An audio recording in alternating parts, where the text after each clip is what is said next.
Good morning, everyone. So during the conference, we talked a lot about the constructs of art and writing, but also about the different dimension and modalities of writing in different writing systems.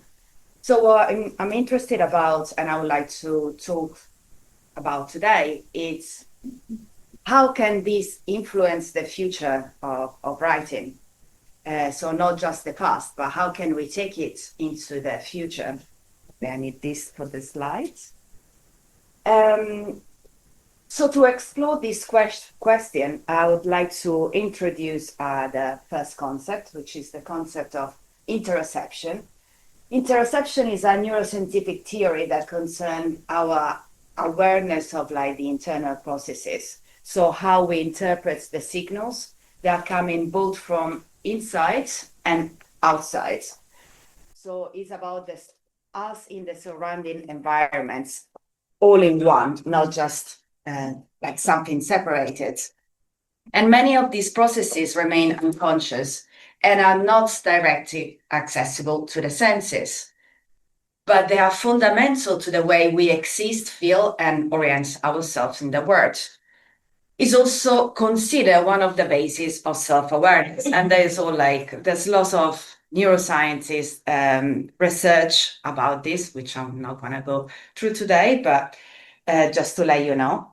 Another way of describe it is with the word affect, which is a force of encounter, a continuous process of modification that affects bodies, both human and not human, and shapes their interaction with the world.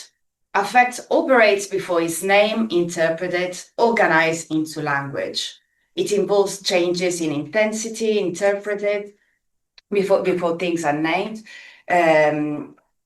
changes in intensity, tension, rhythm, or energy within the body. Affect emerges in interaction. So again, the interaction is very important and fundamental. It's also not a fixed state, but a continuous variation, a shift, a change, a modulation.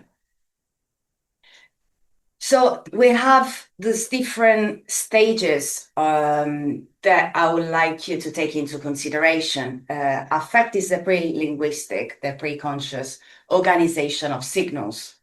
Reading is the tools available that we have available to interpret those signals. Feeling is the awareness of those signals, and emotion is the socially and linguistically structured form, like anger, joy, fear. So I use this framework to talk about this division that we have very much in Western thought. There is the division between mind and body, logic and lived experience, internal, external, and the idea of a thing versus the feeling of a thing.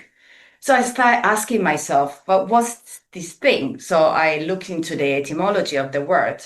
And it's interesting because it already carries ambiguity. So it traces back to assembly, gathering, something brought into presence through discourse. So it does not originally designate something stable, a material object. What we call a thing, in fact, in its origin, is something that is relational.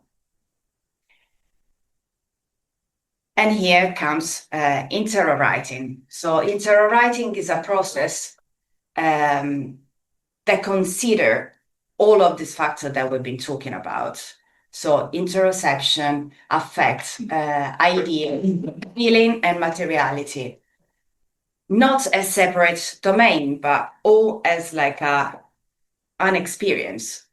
They take form together within a relational process involving body perception and our environment. And we are never outside the processes in which we participate. We're always inside of them. We're affected by them and we modify them. And that's like one of the pillars, I would say, of interwriting. Interwriting is not the translation of an idea. It is the site where this relation become structure and perceivable. And again, going inside of what I'm saying, what is this site? So this site is what I like to define as with the concept of Cora. That is a Greek word. And Plato defines Cora as an enigmatic amorphous receptacle that gives space to all things. This not intelligible, sensible, is existing as a third type of reality. So he already sees the space as something outside of us. So it already creates this distinction between us and the environment. While Derrida, which is a very more recent philosopher, analyzed Cora as a spatial philosophical concept referring to a place of infinite potentiality or a known place. And that's for me a better, that's for me the explanation that I have of the Cora, of this site where thought and perception and affect takes form. So perception is never neutral. Reading is never neutral. Interpretation, writing, vision, and also meaning, never neutral. So what we consider something as well in writing that it's given, it's never, because we're always influencing what we're saying, what we're reading, and the meaning that we're creating. A little bit about why I'm talking so much about writing. Writing has been my framework since I was a child. I am mainly a practitioner. It's a very new thing, academia for me. So I come from like a practical point of view, so a very sensorial, experiential side. I do formal calligraphy, writing, style writing, street writing, different kinds of writing performances. So why does writing matter? Because it matters for me because it's my framework, but why does it matter so much in everyday life? It matters because today an enormous part of communication and symbolic production operates through systems of writing or symbolic coding. Even like all the images and videos we see, they operate through systems of writing. So it's something that it's one of the central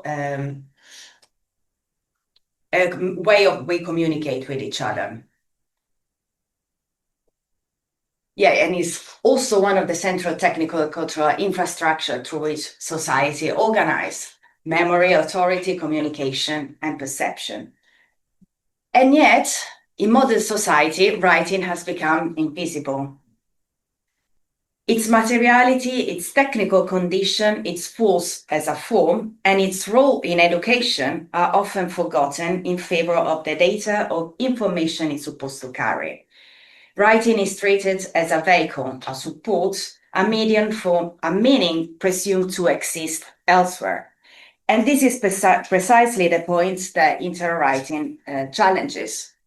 So writing in interwriting can be understood as a site where thought takes form, rather than simply a container for a thought assumed to exist beforehand.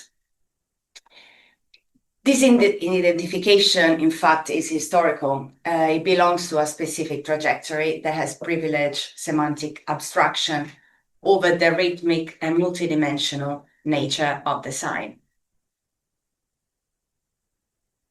So in the modern Western framework, writing is usually assigned a functional role. It communicates, it records, it transmits. While art is assigned an aesthetic role. One is treated as utility, the other one as sensibility. One is subordinated to language, the other is elevated into a separate cultural domain.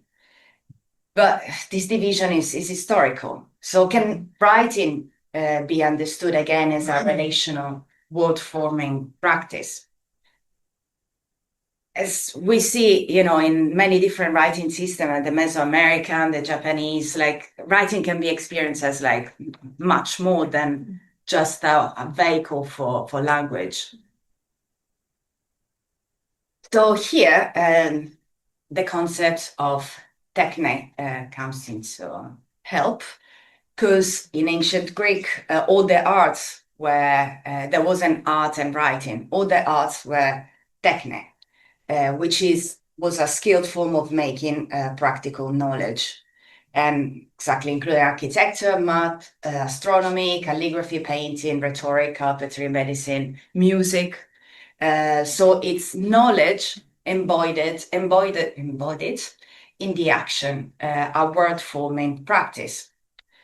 And I found parallel now here. I just gonna use one, but there's so many more in like different culture. The word will be kiko. I don't know if I pronounce it well, but in the easy Zulu, that it describes a mode of making in which knowing, doing, and sense unfold together through practice. Again, practice. So I like to write in this way that it's not linear, because like everything, it can be connected together and it's like all an exchange. It doesn't always have to be linear. Like everything can be formed through different grade and systems. So what I'm asking myself and all of you is, what happens if writing is reconsidered as a form of techne, a practice that organizes perception, rhythm, and collective life also? Here comes into help. There's supposed to be an image. I don't know why it's not saving it. Well, anyway, that was the image of the book. There's a philosopher that I read recently, which is Bernard Stiegler, and he talks about technology and techniques as something that is not external to the human. It actually constitutes the human, as time, memory, and human consciousness are inseparable from technical exteriorization. And this matters enormously for writing, because if techniques is originary, then writing cannot be understood as a secondary accessory added to an already complete thought. Writing belongs to the very process through which memory, temporality, and subjectivities are formed. So there's this term that Stiegler coins, that's called epiphylogenesis, where human beings evolve not only biologically and individually, but also through technical exteriorization. So all the tools that we create is a way we evolve and make us evolve. So we don't have to see technology just as something external to us that is not part of us. We also evolve with it. A memory is stored outside the body in tools, writing, images, and archive. These supports do not simply preserve what already exists. They shape how human thinks, remember, and perceive. Human temporality is therefore technical. And writing participates directly in the way time is organized and inhabited. Stiegler takes up Husserl's, which is another philosopher, distinction between primary, secondary, and tertiary retention. Primary retention is like the immediate perception. The secondary retention is memory, and the tertiary retention is externalized memory, which is writing, recording, and technical storage. So techniques create tertiary retention, and tertiary retention feedbacks into perception and memory. Technology, therefore, structure experience itself. Stiegler also develops a political consequence from this. If techniques shapes temporality and memory, then control of technical system means control of symbolic life. Industrial modernity accelerates and standardizes tertiary retention, and this causes something that he calls the symbolic crisis. Techniques become industrialized memory. Industrialized memory is what we are exposed every day and shapes our attention, desire, and individuation. So here, I would like to open a quick parenthesis, because it's something we really talked about during the conference. And it's like a very important relationship between writing and Western society. The symbolic crisis is a historical condition in which technical systems industrialize and automate the production of symbol, disrupting the process through which individuals and collectives produce meaning. So the crisis is not the disappearance of symbol, it's about its proletarization. The product is more important than the person. The industrial and algorithmic automatization of symbolic production reorganize memory and attention according to economics rather than symbolic logics. So what does this mean for writing? The standardization of the letter. Typographic standardization, institutional regulation in education, in advertising, in films, TV. Legibility becomes a political demand. A letter must be readable, transferable, interoperable. The more the letter is standardized, the more efficiently it can circulate within a controlled environment. So the letter literally becomes neutralized. So can writing be reactivated as a practice rather than just a system? And this is one of the places where interro writing enters both as a critique and an experiment. Writing can be reconsidered as a relational act in which affect, thought, action, body, and sign create each other. It's not one creating the other. They all cooperate together in this relational act. So the act matters, the rhythm matters, the trace matter, everything at once. Writing becomes a process in which gesture, mark, tension, space, attention, and perception co-constitutes a mode of being. Identity, which is something that is very prominent in Western society, it really can just be defined through what is not. So like the only way you have an identity is identified through what you're not. So the non-being, which is the Cora, reveal the structure of meaning because it's the place of emptiness, of infinite possibility. So the only way of being is the non-being.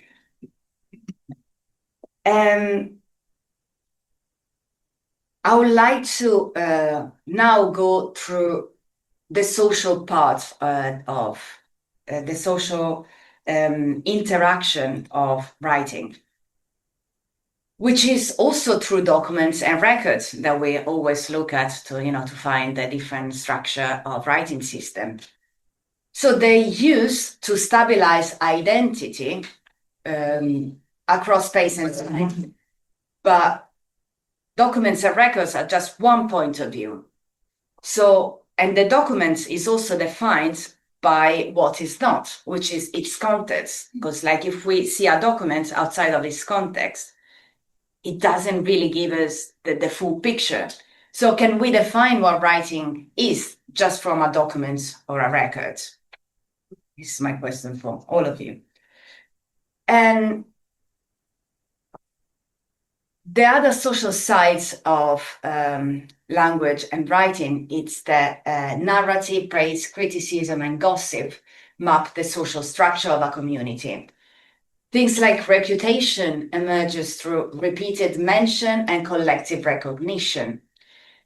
And writing extends this process. So it allows it to extend to larger communities of people, where reputational signals acquire durable form and circulate across wider networks.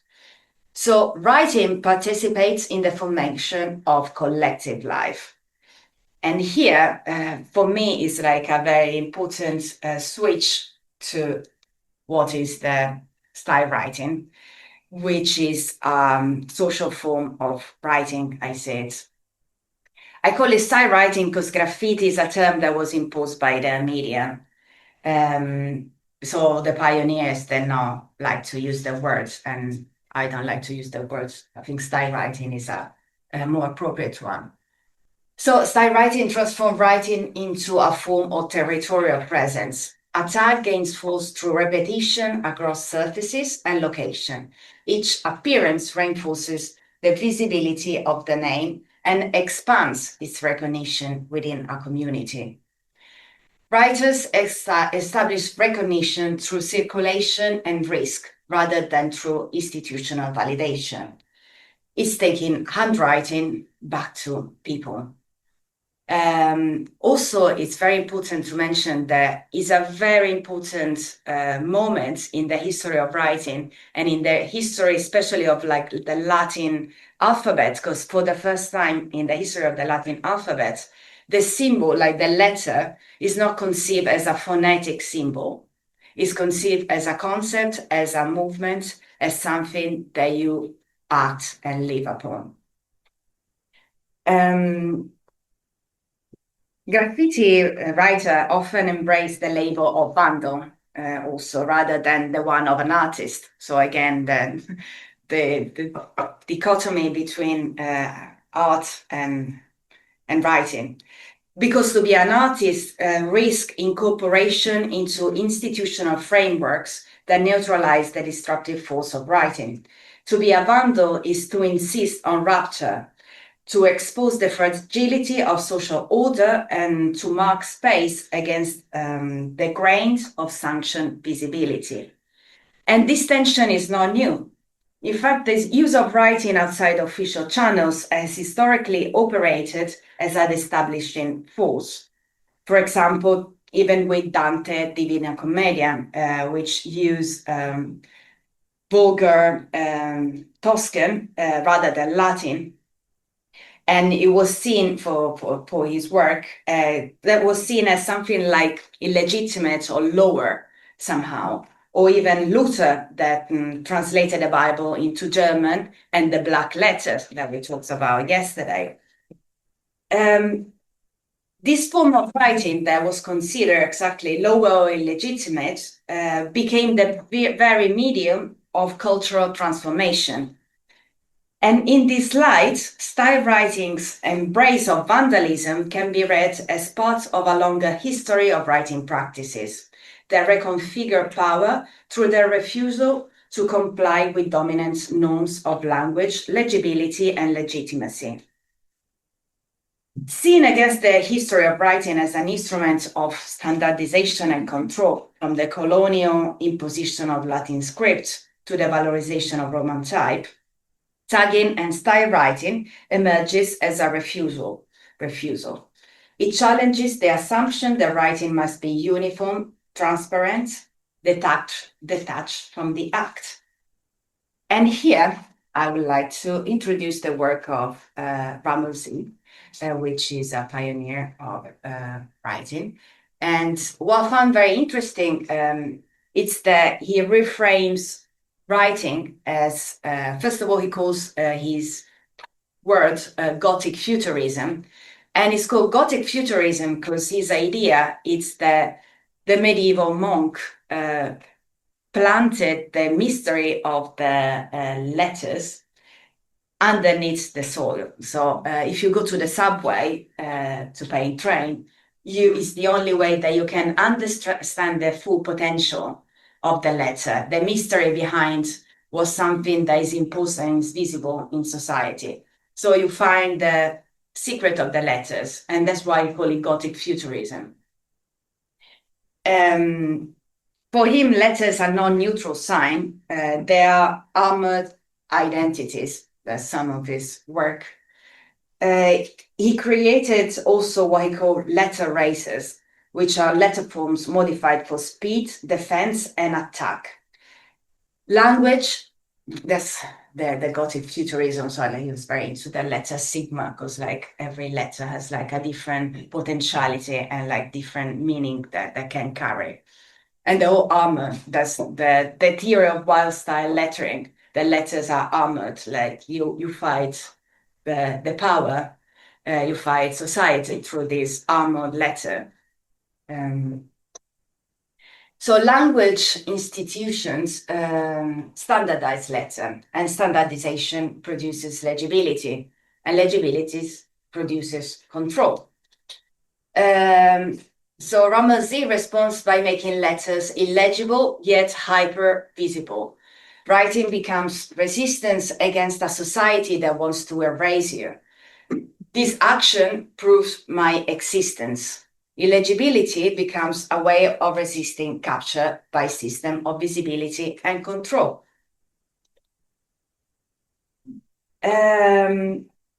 Right, so what can writing become when approached as a relational and word-forming practice? Same question again. It just to stress, there's so many potentiality that writing has right now that we are in a world that legibility is confined to messages, emails. Now handwriting and writing with your body can become something else, also in education. And this is why the question of writing cannot be separated from the question of art. Once the letter acts in space with force, presence, and rhythm, the modern division between writing and art begins to crack. Inter-writing reopens writing as a field of potentiality. From handwriting to code, it asks what writing can become when approached as a relational and word-forming practice. So this boundary between writing and art, between mind and body, thought and act, external and internal, techniques and culture, has shaped much of Western thought. And inter-writing approaches writing as a place where this boundary becomes visible and where the limits really can be tested. So from this perspective, writing carries far more than information. Writing institutes, organizes, territorializes, binds body together, surfaces rhythms and authorities. If symbolic life is increasingly industrialized, then rethinking writing also becomes a political act. Oh, there's another slide. Yeah, here we go. So if writing is approached in this way, then the question extends further. What would it mean to consider forms of inter-reading or interosine when reading and signification also emerge from the same relational process? Thank